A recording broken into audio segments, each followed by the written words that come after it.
Hi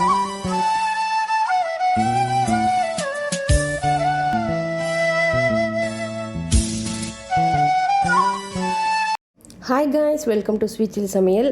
ஒரு வழியாக கஷ்டப்பட்டு புரட்டாசி எப்படியும் கொஞ்சம் கொஞ்சமாக தள்ளியாச்சு. நம்ம சேனலில் புரட்டாசி முடிஞ்சு ஃபஸ்ட்டு நான்வெஜ்ஜு என்னென்னு பார்த்துடலாமா? இது கொஞ்சம் வித்தியாசமாக தான் இருக்கும். இது நான் நைட்டு மட்டும்தான் எடுக்கிறேன். இன்றைக்கான வீடியோ பார்த்தீங்கன்னா ரொம்ப சிம்பிளாக தான் இருக்கும், அதனால் ஸ்கிப் பண்ணாமல் பாருங்கள். நைட்டு டின்னருக்கான வீடியோ மட்டும்தான் எடுத்திருக்கேன். என்னென்னு பார்த்தீங்கன்னா, மஞ்சள் பூசணிக்காய் வந்து நல்லா வேக வச்சுட்டு அதை நல்லா மசிச்சுட்டு அதை வந்து கோதுமாவோட பிசைஞ்சிட்டேன். அதான் இன்றைக்கி நம்ம செய்ய போகிறது வந்து பார்த்திங்கன்னா மஞ்சள் பூசணிக்காய் சப்பாத்தி தான் செய்ய போகிறோம். அது காயாமல் இருக்கிறதுக்காக கொஞ்சமாக வந்து நெய் வந்து மேலே தடவி அப்படி நம்ம ஊற வச்சிடலாம். ஒரு 20 நிமிஷம் ஊறட்டும். அதுக்குள்ளே நம்ம வந்து சிக்கன் கிரேவி பண்ணிடலாம்.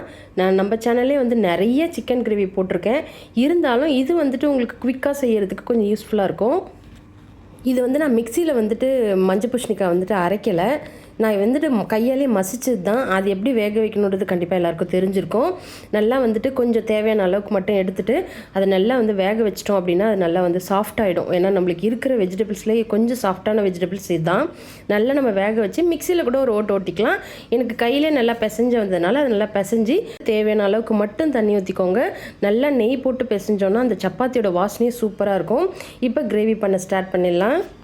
இன்றைக்கி நான் எடுத்திருக்க அளவு பார்த்திங்கன்னா 1/2 கிலோ சிக்கன் அளவுக்கு தான் எடுத்திருக்கேன். ஏன்னா நைட்டுன்றதுனால ரொம்ப ஹெவியாக வேணாம்னு 1/2 கிலோ மட்டும் போயாச்சு. இந்த 1/2 கிலோ சிக்கனுக்கு பார்த்திங்கன்னா ஒரு 2 மீடியம் சைஸ் வெங்காயத்தை பொடிப்பொடியாக கட் பண்ணி அது நல்லா வந்து இந்த மாதிரி கலர் சேஞ்ச் ஆனதுக்கப்புறம் தான் நம்ம இஞ்சி பூண்டு பேஸ்ட் வந்து சேர்க்கணும். ஏன்னா இது வந்து கொஞ்சம் திக்கான கிரேவியாக தான் கிடைக்கணுன்றதுக்காக நான் வெங்காயம் வந்து நல்லா வந்து வேக வச்சு வச்சுருக்கேன். இப்போ இது கூட வந்து தேவையான அளவுக்கு இஞ்சி பூண்டு சேர்த்துட்டு அதிலே கருவேப்பிலை, தக்காளி வந்து பொடிப்பொடியாக கட் பண்ணி, தக்காளி பார்த்திங்கன்னா ரொம்ப சேர்க்க வேணாம், ஒரு பெரிய மீடியம் சைஸ் அளவுக்கு சேர்த்துக்கலாம். கூட வந்து மசாலாலாம் சேர்த்துக்கலாம். நான் வந்து கொஞ்சம் சிக்கன் மசாலா சேர்த்துருக்கேன், மஞ்சத்தூள், கொஞ்சம் மிளகாத்தூள். என்ன வீடியோ இவ்வளோ ஸ்பீடாக போகுது அப்படின்னு நினைக்காதீங்க. கேமராமேனுக்கு ரொம்ப பசி, அதனால தான் டக்குன்னு அவரால் நிற்க முடியல. சரி சீக்கிரமாக செஞ்சுட்டு அர்ஜென்ட்டாக செஞ்சுட்டு இருந்தேன். சரி இதை வந்து பிளான் நான் பண்ணலை, ஆனால் வீடியோ போடணுமே அப்படின்றதுக்காக தான் நான் வந்துட்டு நைட்டு நான் எடுத்தேன். வெங்காயம் தக்காளி நல்லா மசிஞ்சதுக்கப்புறம் தான் நம்ம மசாலாவே சேர்க்கணும். மசாலா சேர்த்து கொஞ்சம் லேசாக பச்சை வாசனை போனதுக்கப்புறம் நம்ம சிக்கன் போட்டு நல்லா வந்து கலர் எடுத்துக்கலாம். அதுக்கப்புறம் தேவையான அளவுக்கு உப்பு சேர்த்துட்டு கொஞ்சமாக வந்து தண்ணி ஊற்றிக்கலாம். எனக்கு வந்துட்டு சப்பாத்தி வந்து பார்த்திங்கன்னா நான் கொஞ்சம் எக்கு சேர்த்து செய்கிறதுனால கொஞ்சம் திக்கான கன்சிஸ்டன்சியில் தான் எடுக்கிறேன்.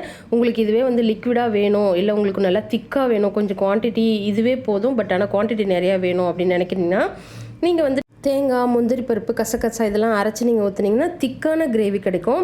எனக்கு வந்துட்டு இந்த மாதிரி கொஞ்சம் தொக்கு மாதிரி சாப்பிட்றது ரொம்ப பிடிக்கும். அதனால் தேவையான அளவுக்கு மட்டும் தண்ணி ஊற்றி இது மூடி போட்டு இதை வந்து வேக வச்சிடலாம். ஓரளவுக்கு வந்து சிக்கன் ரெடி ஆனதுக்கப்புறம் நம்ம அதுக்கப்புறம் சப்பாத்தி போடலாம். ஏன்னா நம்மளுக்கு சிக்கன் ரெடியாக அப்படியே வச்சுட்டே இருந்தோன்னா அதை எடுத்து சாப்பிடணும் தான் தோணும். அதனால் நான் மூடி அப்படியே வேக வச்சுட்டு நான் வந்துட்டு சப்பாத்தி திரட்டை வந்து ஸ்டார்ட் பண்ணிட்டேன். ஆல்மோஸ்ட் நம்மளோட தண்ணிலாம் வற்றி நம்மளோட சிக்கன் வந்து நல்லா ரெடி ஆகிடுச்சு. நான் வந்து சிக்கன் மட்டும் ஃபோக்கஸ் பண்ணுறதுனால நான் வந்துட்டு இது ஃபுல்லாக காமிச்சிட்ருக்கேன். நான் ஆல்ரெடி சப்பாத்தி வந்து திரட்டிட்டேன். இந்த அளவுக்கு போதும் அப்படின்னா இந்த அளவுக்கு நிறுத்திக்கோங்க. எனக்கு இன்னும் கொஞ்சம் திக்காக வேணும்னு நினைக்கிறவங்க நான் ஏற்கனவே சொன்ன மாதிரி தேங்காய் மசாலா வந்து இதில் அரைச்சி ஊற்றிக்கோங்க. தேங்காய் மசாலா இல்லாமல் எனக்கு இந்த சிக்கன் கிரேவி வந்து இதுவே எனக்கு போதுமானதாக இருக்கும். இப்போ லாஸ்ட்டாக வந்து கொத்தமல்லி தழை தூவிட்டு அப்படியே நான் கேஸ் ஆஃப் பண்ணி மூடிட்டேன். ஏன்னா நம்மளுக்கு சிக்கன் கிரேவி ரெடியாக இருந்துச்சுன்னா தான் சப்பாத்தி வந்து சீக்கிரமாக போட்டு அப்படியே நம்ம சாப்பிட்றதுக்கு ரெடியாக இருக்கும். அதனால் சப்பாத்தி போட்டேன். இந்த சப்பாத்தி பார்த்திங்கன்னா கொஞ்சம் பெரிய சைஸ் சப்பாத்தி. இது எதுக்காக இந்த மாதிரி பெருசாக ஒட்டியிருக்குன்னா, நடுவில் வந்து பார்த்திங்கன்னா எக்கு வந்து நம்ம மிக்ஸ் பண்ணி நம்ம பராட்டா மாதிரி செஞ்சோன்னா டேஸ்ட் வந்து சூப்பராக இருந்துச்சு. கண்டிப்பாக ட்ரை பண்ணி பாருங்கள். இந்த எக்கில் நான் என்னென்ன சேர்த்துருக்கேன் அப்படின்னு பார்த்திங்கன்னா, எக்கு, சின்ன வெங்காயம், தேவையான அளவுக்கு பச்சை மிளகா, கொஞ்சம் மிளகுத்தூள், கொஞ்சம் காரத்தூள், அதுக்கப்புறம் சிக்கன் மசாலா கொஞ்சமாக சேர்த்துட்டு கருவேப்பிலை, கொத்தமல்லி இதை வந்து சேர்த்து நல்லா மிக்ஸ் பண்ணி அடித்து வச்சுட்டு இந்த மாதிரி சப்பாத்தி ஒரு சைடு இல்லை 2 சைடு உங்களோட விருப்பம் தான், 2 சைடு வேக வச்சுக்கிறதுனாலும் ஓகே தான். எனக்கு வந்து இதுவே கரெக்டாக இருந்தது. ஏன்னா நான் ரொம்ப தின்னாக வந்துட்டு சப்பாத்தி திரட்டினேன். அதனால் இது வந்து எனக்கு கரெக்டாக வெந்துருச்சு. இந்த மாதிரி 4 சைடில் நல்லா மடித்து போட்டு முட்டை நடுவில் நல்லா வெந்ததுக்கப்புறம் திருப்பி போட்டோம் அப்படின்னா டேஸ்ட்டு சூப்பராக இருக்கும். கண்டிப்பாக ட்ரை பண்ணி பாருங்கள். என்னோட ஸ்பெஷல் ரெசிப்பியில் இதுவும் ஒன்று தான். ஏன்னா இது நான் அடிக்கடி செஞ்சு சாப்பிட்ருப்பேன். இதுவே கொஞ்சம் நல்லா கிறிஸ்பியாக ஒரு பரோட்டா மாதிரி வேணும் அப்படின்னா ஒரு சின்ன டிப்ஸ் சொல்கிறேன். கொஞ்சம் இந்த மாதிரி தவா மாதிரி எடுத்துகிட்டு அதில் நிறைய எண்ணெய் ஊற்றி, அதாவது நல்லா நம்ம எப்படி மீன் பெரிக்கிறோம்ல அந்த மாதிரி வந்து எண்ணெய் ஊற்றிட்டு நீங்கள் இந்த மாதிரி சப்பாத்தி போட்டு ஒரு லேசாக 2 பக்கமாக திருப்பிட்டு நடுவில் இந்த மாதிரி ஊற்றி பாருங்கள். அது ஒரு விதமான நிறைய எண்ணெயோடு வேகிற ஒரு பரோட்டா மாதிரி அவ்வளோ டேஸ்ட்டாக இருக்கும். ஏன்னா இதில் நிறைய மெத்தட் இருக்குது. இந்த மாதிரி பரோட்டா சாப்பிட்றதுக்கு நம்ம அப்படியே வெறும் வாயிலே சாப்பிட்லாம். இதுக்கு சைட் டிஷ்ஷே தேவை கிடையாது. கொஞ்சமாக ரைத்தா மட்டும் வச்சு சாப்பிட்டோன்னா கூட சூப்பராக இருக்கும். ஆனால் இந்த எக்கு பரோட்டாக்கும் இந்த சிக்கனுக்கும் அவ்வளோ டேஸ்ட்டாக இருந்தது.